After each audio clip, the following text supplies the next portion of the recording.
जिंदगी की मंजिल मुतय्यन नहीं।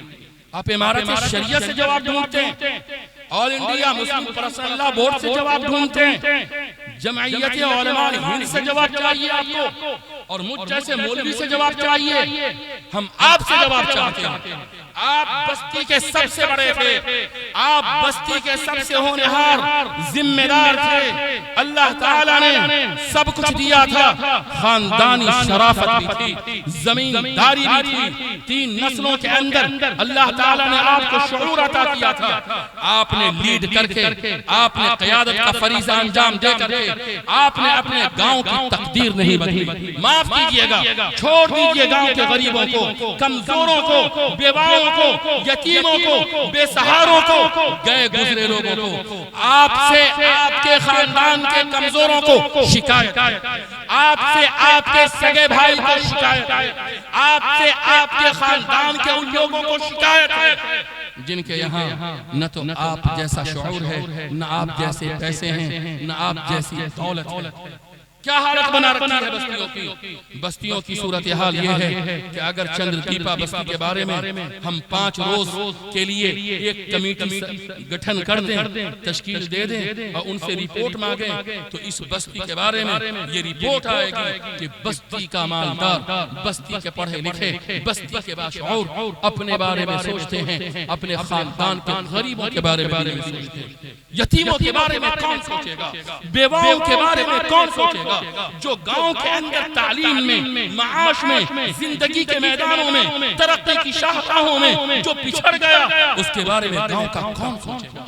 ऐ लोगों, याद रखिए, इस मुल्क के अंदर आप सांस ले रहे हैं। आज आपकी मस्जिदों पर, मदरसों पर, खानकाहों पर, इमाम बाड़ों पर, ईदगाहों पर, कब्रिस्तान की जायदाद पर, वक्फ की जायदाद पर, वो सारी चीजें जो दीन और मिल्लत की निशानियां हैं, वो सारी चीजें जो इस्लाम के शायर के अंदर शामिल हैं, वो सारी चीजें जो आपकी इस्लामी पहचान और दीनी शनाख्त है, हुकूमत वक्त ने बड़ी अय्यारी से, मक्कारी से, फरेब दे करके एक कानून बनाया। उस कानून को उन्होंने रात के 1:30 बजे, जबकि आप सो रहे थे, आपके बुजुर्ग सो रहे थे, आपके जवान सो रहे थे, आपके मर्द सो रहे थे, आपकी औरतें सो रही थी, आप ख्वाबे गफलत के अंदर महव थे। मगर वो लोग जिनको पार्लियामेंट की कुर्सियां मिली हैं, जिनको हुकूमत करने, राजपाट करने का अवसर और मौका मिला है, वो रात के 1:30 बजे पार्लियामेंट के अरकान को बेदार रखकर आपके खिलाफ, दीन के खिलाफ, इस्लाम के खिलाफ, मदरसा के खिलाफ, मसाजिद के खिलाफ, वक्फ की जायदाद के खिलाफ, इस्लामी अलामत और शायर के खिलाफ उन्होंने पार्लियामेंट से रात के 1:30 बजे कानून वापस कराया। अगर आप लोग होते तो कहते राज्यसभा में कल बहस नहीं करेंगे, रात के 1:30 बजे तक उतागे, 1:45 बजे वो लोग पार्लियामेंट से निकले। बताइए कितना घंटा सोए होंगे वो लोग, दूर से आए हैं। और अगले दिन उन्होंने राज्यसभा उन्होंने मुनाकात किया, और मुनाकात करके अगले दिन राज्यसभा में 2 बजे रात तक जागकर और वक्फ एक्ट 2025 पास कराया। आपको खबर भी नहीं हो कि ये वक्फ कानून क्या है। हम तालीम पे बात कर रहे हैं और उसी पे बात करना चाहते हैं। जब बात चली है तो मैं आपसे बता दूं, आपके यहाँ अगर तालीम होती, आपके यहाँ अगर तालीम में शऊर होता, अगर आपके यहाँ वो फिक्र, वो समझ, वो फहम और वो बात करने, बात समझने, बातों को रखने, बातों से नतीजा करने की अगर सलाहियत होती, तो इस तरह से गांव के अंदर मुसलमान बाहम दस्तो गिरेबा नहीं होते। आपकी बस्ती में मस्जिद के अंदर सदर सेक्रेटरी का झगड़ा, ईदगाह की कमेटी है, कमेटी का झगड़ा, जी इलेक्शन होता है मुखिया का, सरपंच का, 3 पार्टियां बनी। कैसे तरक्की करेंगे आप, कैसे आगे बढ़ेंगे, कैसे आप उन लोगों का मुकाबला करेंगे जो लोग हुकूमत के तख्त पर और हुकूमत में इख्तियार की कुर्सी पर बैठे हुए हैं। कैसे? और फिर 2 रोज भी नहीं हुआ कि सदर जमहूरिया से उन्होंने दस्तखत करा करके और वक्फ एक्ट बना लिया। ऐ हिंदुस्तानी मुसलमानों, याद रखिए, सिख बिरादरी आपके मुकाबले में 2%। ये 2% सिख बिरादरी इतनी पढ़ी लिखी है, उनको अपने धर्म का भी पूरा पता है और इस मुल्क के अंदर उन्हें कहां पर होना चाहिए, मुल्क की तालीम, मुआशरत की तालीम, जमाने की तालीम, असली तालीम दोनों उनके पास इतनी अच्छी है कि हुकूमत की मजाल नहीं है कि हुकूमत वक्त कोई कानून सिख बिरादरी के खिलाफ बना सके। जब भी उन्होंने सिख बिरादरी के खिलाफ कोई कानून बनाया, 2% सिख बिरादरी ने हिंदुस्तान के अंदर अपनी सफों में इत्तेहाद पैदा करके उनके कायदीन, उनके धर्म गुरु और फिर उनके धर्म के अंदर जिस स्टेप पर जिस लेवल का आदमी है, सब के सब एक होकर के मुत्तहिद होकर, मुनज़्ज़म होकर, मुरत्तब होकर, कदम से कदम मिलाकर हुकूमत की आंखों में आंखें डालकर जालिमाना कानून के खिलाफ एहतजाज किया और मुजाहिरे किए, धरना दिए।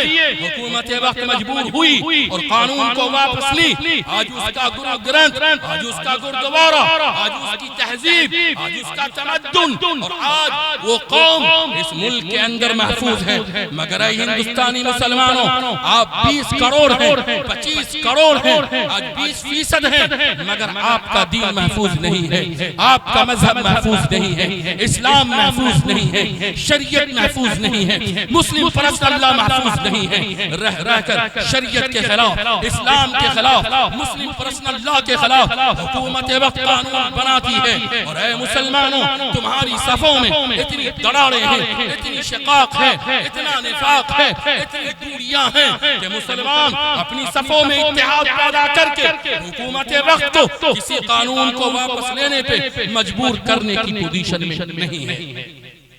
ये तालीम की कमी है। जब तालीम होगी और गार्जियन को भी तालीम होगी, उनके अंदर भी तालीमी शऊर होगा, मर्दों के अंदर भी, औरतों के अंदर भी, जवानों के अंदर भी, बूढ़ों के अंदर भी हालात बदलेंगे, जरूर हालात बदलेंगे। आज हमारी बस्ती के अंदर आधी से नहीं, आधी से ज्यादा नहीं, 70% लोग, खा वो बूढ़े हों या जवान हों, वो अभी गवर्नमेंट के खाते में पढ़े लिखे शामिल नहीं, पढ़े लिखे।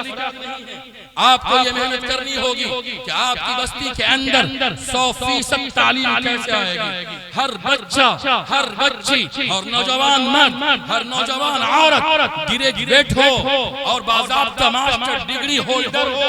और सिर्फ ये नहीं कि नाम की डिग्री हो, बल्कि वो मुकाबला जाती इम्तिहान में, तकाबुली इम्तिहान के जरिए कामयाबी हासिल करे और हुकूमत की उन कुर्सियों तक पहुंचे जहां से फैसले होते हैं, जहां से कौम की तकदीर बदली जाती है। अल्लाह ताला हमें बाशऊर बनाए और समझ आता फरमाए।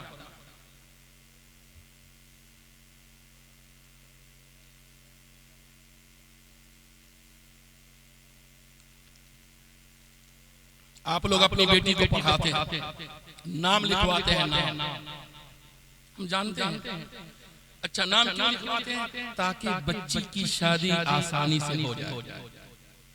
जी, बच्ची की शादी के लिए वस्तानिया, फौकानिया, मौलवी, आलिम, बहुत ज्यादा हुआ तो इंटर और मैट्रिक और इंटर करा दिया, बहुत ज्यादा हुआ तो मिल्लत कॉलेज में जाकर के ग्रेजुएशन में नाम लिखा दिया। उस बच्ची को बुलाइए और उससे पूछिए, वो मालूमात में सिफर होगी, सिफर, कोई क्वालिटी। आपके गांव के अंदर जो बच्चे पढ़ते हैं, उन बच्चों में 10 बच्चे को बुलाकर किसी से पूछिए कि उसको नॉलेज कितना है, क्वालिटी कितनी। आपको बच्चे सिफर नजर आएंगे।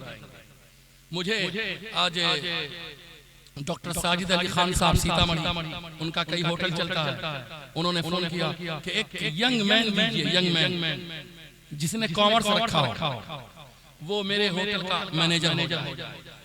10 लड़कों के बारे में हमने फोन लगा करके चाहा कि उनको कोई नौजवान लड़का दे दे, जिस पर उंगली रखिए वो लड़का गोबर है, गोबर। किसी का हाथ में मोटरसाइकिल है और मोबाइल तो उसके पास 30,000, मगर नॉलेज, कॉमर्स रखा है उसने, कुछ भी नहीं। ऐसे आप इस मुल्क में जिंदा रहिएगा और जिंदगी गुजार लीजिएगा। खूब अच्छी तरह से समझिए, जिस कौम से, जिन लोगों से आपका वास्ता पड़ा है, पहले समझिए उनको वो कौन लोग हैं। याद रखिए, अकाबिरीन, बुजुर्गान दीन, उलमाए रब्बानीयीन और इमारत शरिया के जिम्मेदारान, all India Muslim personal board के जिम्मेदारान, जमइयत उलमा के जिम्मेदार बोलते बोलते वो दुनिया से गुजर जाएंगे, मगर मुसलमानों की बस्ती के अंदर अगर देखिएगा तो नाच गाना, डीजे, बेहयाई के काम, शादी के अंदर फजूल खर्ची, सारी बुराइयां, भाई का भाई से झगड़ा है, माँ है माँ रो रही है, बाप है बाप रो रहा है, खानदान तो खानदान से शिकवा है, बस्ती 4 गिरोह में तकसीम है। अल्लाहु अकबर कबीरा। एक बेहतरीन कोचिंग सेंटर नहीं है। जनाब अशरफ साहब अपने स्कूल में कोचिंग सेंटर भी चलाते हैं। ये आपकी बस्ती खुशनसीब है कि यहाँ स्कूल है और स्कूल में दीनी इस्लामी तालीम भी हो रही है, बच्ची पर्दे के साथ आती है। कोचिंग सेंटर भी नहीं है। मुसलमानों की बड़ी बड़ी आबादी में चले जाइए, 2000 की बस्ती है, 4000 की बस्ती है और मुसलमान की बेटी पूरी बस्ती को पैदल रौंद करके जाती है और गैर मुस्लिम लड़के के पास, नौजवान बच्चे के पास जाकर के ट्यूशन पढ़ती। उस गांव के लोगों की अगर आमदनी जोड़िएगा तो 1 महीने की आमदनी करोड़ों रुपए है, मगर उस गांव के अंदर एक कोचिंग सेंटर नहीं है। जवान बच्ची सुबह के 5 बजे 6 बजे अंधेरे में, न साथ में माँ है, न साथ में बाप है, न साथ में भाई है, न साथ में कोई महरम है, अकेली तनहा चली जा रही है। कहाँ जा रही है? तो कोचिंग सेंटर जा रही है। किस गांव में जा रही है? तो गैर मुस्लिम भाई के यहाँ जा रही है। किस लड़के के पास जा रही है? नौजवान लड़का है, गैर शादीशुदा है, गैर महरम है, उस गैर मुस्लिम लड़के के पास एक नौजवान लड़की जो हमारी बेटी है, भतीजी है, भांजी है, खुबरू है, हसीन है, बेपर्दगी के साथ जा रही है। तन्हा ट्यूटर पढ़ाने वाला है, तन्हा लड़की है, आधा घंटा पहले पहुंची है। वो मास्टर आपकी बेटी को देखेगा, आपकी भतीजी को देखेगा, आपकी लख्ते जिगर को देखेगा, शैतान उसको वसवसा डालेगा कि नहीं। फिर चंद महीने के बाद ये खबर इमारत शरिया आएगी कि फला गांव की एक नौजवान बच्ची एक गैर मुस्लिम लड़के के साथ राह फरार इख्तियार कर ली। इज्जत भी गई, ईमान भी गया, इज्जत और आबरू भी गई, इस्लाम भी गया, खानदान का नाम नीचा हो गया, खानदान पर धब्बा लग गया। ऐ मेरे बुजुर्गों, ऐ मेरे दोस्तों, ऐ मेरी माओ, ऐ मेरी बहनों, आपसे मेरा सवाल है कि आप अगर एक बस्ती रखते हैं और बस्ती के अंदर 1000 घर है, 1000 चूल्हे हैं, वहाँ कोचिंग सेंटर, आपकी बेटी जो 7वीं क्लास में कोचिंग जाना चाहती है, इसी तरह से 11th to 12th के लिए वो कोचिंग सेंटर जाना चाहती है, चंद्रदीपा के मुअज़्ज़ज़ मुसलमानों पर जो शादी में, ब्याह में हजारों लाखों करोड़ों रुपए पानी की तरह बहाते हैं, उस बस्ती के जिम्मेदारों पर फर्ज है कि कोचिंग सेंटर कायम करें। आपके बस्ती के अंदर अगर एक इस्लामी स्कूल नहीं है जहां आपका बच्चा CBSE कैरिकुलम को भी पढ़े और वहां हिंदी, इंग्लिश, मैथ, साइंस इसकी भी बेहतरीन और मेयारी तालीम हो, मगर वो बच्चा जिसका दिल नन्हा सा है, जिसका दिमाग छोटा सा है, वो बच्चा अल्लाह को भी जाने, रसूलुल्लाह को भी जाने, उस स्कूल के अंदर कुरान करीम की तालीम भी हो, नबी करीम सल्लल्लाहु अलैहि वसल्लम की सुन्नत, सीरत और तरीक़ा मुतहरा की तालीम भी हो। वो बच्चा दुनिया की तालीम के साथ साथ अल्लाह की तालीम, रसूलुल्लाह की तालीम, दीन इस्लाम की तालीम को भी अगर स्कूल के इहाते के अंदर हासिल करेगा, वो बच्चा मुसलमान बनेगा, दीनदार बनेगा, माँ की कदर करेगा, बाप की कदर करेगा, अल्लाह की पहचान होगी। आज सुनने में ये बात आती है कि हमारी जवान बच्चियां मुर्तद हो रही हैं, इस्लाम से बाहर जा रही हैं। अल्लाह अकबर कबीरा। आज से 20 सालों पहले, 30 सालों पहले कभी ऐसी खबर न अखबार के अंदर आई, न कभी कानों ने सुना। वो बेटी जो आज अपने दीन ईमान को छोड़कर इज्जत और आबरू पर बट्टा लगाया है, धब्बा लगाया है, दाग लगाया है, अल्लाह की कसम किसी न किसी मुसलमान की बेटी है, किसी न किसी माँ की लख्ते जिगर है, किसी न किसी बाप की आंखों का सुरमा है। इस बेटी की इज्जत नहीं गई, इस्लाम का सर झुक गया। इस बेटी की का दामन तार तार नहीं हुआ, इस्लाम को कहीं न कहीं नुकसान पहुंचा। ये बेहयाई और ये इज्जत की नीलामी। बुजुर्गों, हमारी माएं जो घर के अंदर मौजूद है, हमारे घर के गार्जियन, वो खाना देते हैं, पानी देते हैं, कपड़े देते हैं, बेटी की सारी ख्वाहिशात, आरज़ू, तमन्ना पूरी करते हैं। ये माँ कैसी माँ है, ये बाप कैसा बाप है। वो राबता है, कमाता है, उसे सब कुछ देता है। अल्लाह की कसम, अगर ऐसे दीनी स्कूल होते गांव के अंदर, अगर इस तरह की तालीमी निज़ाम होता, हमारी बेटियां मुर्तद नहीं होती, हमारी बेटियां इस्लाम से बाहर नहीं होती, हमारी बेटियों के इज्जत पर कोई तिरछी नजर नहीं डालता। हिंदुस्तान के मुसलमानों, एक तंजीम है जिस तंजीम ने ये इरादा किया है कि हम लाखों मुस्लिम बेटियों के कोख से हराम बच्चे पैदा करेंगे, हम उनकी बेटियों को अपने घर वापस लाएंगे, अपने धर्म में दाखिल करेंगे। आप फर्ज है कि आप अपनी बेटियों को स्कूल की तालीम भी दीजिए, कॉलेज की तालीम भी दीजिए, मगर याद रखिए इस स्कूल की तालीम से पहले, कॉलेज की तालीम से पहले घर का माहौल इतना पाकीज़ा हो, इतना पाक साफ हो कि आपकी बेटी अल्लाह को जाने, रसूलुल्लाह को जाने, दीन को जाने, इस्लाम को जाने, आखिरत को जाने, मौत का उसको कामिल यकीन हो, अपने दीन की हक़ानियत पर, सदाकत पर, सच्चाई पर 100% वो यकीन और भरोसा रखे, ताकि जिंदगी के मैदान में, जिंदगी की राहों पर अगर कोई हरामखोर और अगर कोई उसके ईमान और इज्जत का सौदागर उसका हाथ पकड़ना चाहे, तो आपकी बेटी अपने हाथ को समेट ले और अपनी इज्जत और आबरू की हिफाजत कर सके। ऐ लोगों, ये दौर और ये जमाना बड़े फितने का जमाना है। याद रखिए, शादी, ब्याह, घर की तामीर और सारे काम आप कर रहे हैं, उन तमाम कामों पर मुकद्दम ये काम है कि घर के अंदर अपने बेटों को, नौनिहालों को, अपने सपूत को, अपने जियालों को दीन की तालीम भी दीजिए, दुनिया की तालीम भी दीजिए। आज बरादराने वतन तालीम में आगे हैं, लिहाजा बड़े बड़े ओहदों पर, बड़ी बड़ी कुर्सियों पर आज वो बराजमान हैं। आपके खिलाफ फैसले किए जाते हैं, आपकी रूह को भी खबर नहीं होती है। जब आपके बच्चे पढ़ेंगे, तालीम में आगे आएंगे, इमारत शरिया की पुकार है, इमारत शरिया की आवाज है, इमारत शरिया की तहरीक है। ऐ लोगों के भूखे रह जाओ, आधी रोटी खाओ, एक रोटी खाओ, जमीन बेच दो, घर शानदार न बनाओ, शादी को सादगी के साथ मस्जिद के अंदर अंजाम दो, मगर अपने बेटों को, बेटियों को ऐसी आला तालीम दीजिए कि आज कौम मिल्लत अपनी बावकार जिंदगी गुजारने के लिए तैयार हो सके और कौम मिल्लत को कोई दलित, महादलित, दुसाद, चमार, अति जाति, पिछड़ी जाति से भी बदतर न बताए, न गिनवाए। आज आपके सामने एक दो कमीशन की रिपोर्ट नहीं, बल्कि सिर्फ स्ट्रक्चर कमेटी की रिपोर्ट काफी है कि हिंदुस्तान में मुसलमानों की माशी, तालीमी हालत दलित, महादलित से बदतर है।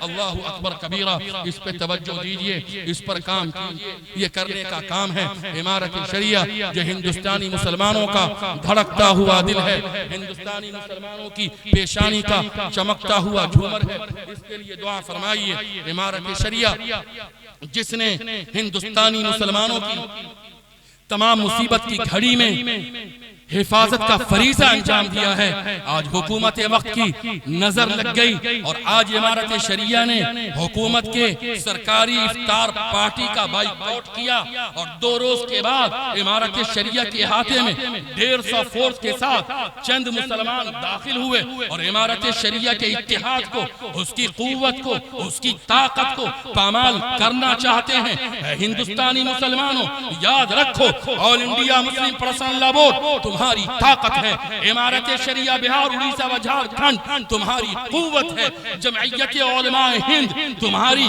मिल्ली निशानी है। अगर ये इदारे दारुल उलूम देवबंद, नदवतुल उलमा, अगर इस इदारे को हुकूमत वक्त कमजोर करना चाहती है तो आप तमाम हजरात अपनी सफों में इत्तेहाद के साथ ये कहिए कि ये हमारे दीनी मिल्ली इदारे हैं, जो कोई भी इन इदारों की जानिब उंगली उठाएगा हम उसका मुकाबला करेंगे इंशाअल्लाह। रहमतुल्लाह इमारत शरिया के अमीर शरीयत मौलाना सैयद अहमद वली फैसल रहमानी और उसके कादी शरीयत और पूरा अमला और सारे जिम्मेदारान आज मुत्तहिद हैं। खारजी कुव्वत, खारजी इंफिशार, खारजी खलफशार इमारत शरिया का बाल बीका नहीं कर सकती है। बस ये दावत, बस ये पैगाम मैंने आपकी खिदमत में रखी है। शादी कीजिए मगर उसका पैसा बचाइए, घर बनाइए मगर उसमें कम पैसे लगाइए, सब कुछ कीजिए मगर अपने बेटे और बेटियों की तालीम के लिए अगर जरूरत पड़े तो लाख रुपए, 50 लाख रुपए, करोड़ रुपए आप अपने पैसे को बचाकर अपनी आलो औलाद की दीनी तालीम में, असरी तालीम में लगा दीजिए। अल्लाह की कसम, आपने जिस गुर्बत की जिंदगी गुजारी है, जिंदगी के मैदान में जो जिद्दोजहद से आप गुजरे हैं और जो कठिनाइयां बर्दाश्त की हैं, जो मुसीबतें गवारा की हैं, अगर आपकी एक नस्ल पढ़ लेगी और वो इस कुर्सी पर आ जाएगी जिस कुर्सी से हुकूमत की तकदीर के फैसले होते हैं, इंशाअल्लाह आपके खानदान की तकदीर और किस्मत बदलेगी। इलाके को फख्र होगा, मिल्लत सर उठाकर चलेगी। हिंदुस्तान के अंदर अगर मुसलमान बावकार जिंदगी गुजारना चाहता है, दो रास्ते हैं। एक रास्ता तो ये है कि अपनी सफों में इत्तेहाद पैदा करे, देवबंदी से ऊपर उठकर, बरेलवी से ऊपर उठकर, शिया सुन्नी से ऊपर उठकर, मसलक जात बिरादरी से ऊपर उठकर मुसलमान कलमा वाहिदा ला इलाहा इल्लल्लाह मुहम्मदुर रसूलुल्लाह को बुनियाद बनाकर कश्मीर से लेकर कन्याकुमारी तक और गुजरात से लेकर आसाम तक 20 करोड़ मुसलमान अगर इकट्ठा हो जाए तो कौन सी ऐसी हुकूमत है जो मुसलमान के खिलाफ कोई कानून पास कर सके? इसकी जरूरत है। और दूसरी अहम तरीन जरूरत यह है कि हिंदुस्तान का मुसलमान अपने बेटे को हाफिज भी बनाए, आलिम भी बनाए, मुफ्ती भी बनाए, काजी भी बनाए, नहीं तो कम से कम मकतब की चिटाई और बोरिये पर अपने बेटे बेटियों को इस कदर ईमान सिखा दे कि आपका बेटा, आपकी बेटी किसी भी माहौल में चले जाएं, वहां कुफ्र की आंधी हो, शिर्क का तूफान हो, मगर शिर्क का तूफान आपके बेटे के सर से गुजर जाए, आपकी बेटी के सर के ऊपर से गुजर जाए, उसके कदम के अंदर जर्रा बराबर डगमगाहट पैदा ना हो, वो ईमान के साथ इस मुल्क के अंदर जिंदा रह सके। ये दो पैगाम दे करके मैं आपसे रुखसत होना चाहता हूँ इस शेर के साथ कि क्या बताऊं ऐ मुसलमान, क्या बताऊं ऐ मुसलमान, तुझसे नादानी तेरी नाम की बस रह गई है, अब मुसलमानी तेरी था कभी हैरान ज़माना, तेरी शौकत देख कर हो गई ज़रबुल मसल, आलम में हैरानी तेरी। रब्बना तक़ब्बल मिन्ना इन्नका अंतस समीउल अलीम व तुब अलैना इन्नका अंतत तव्वाब।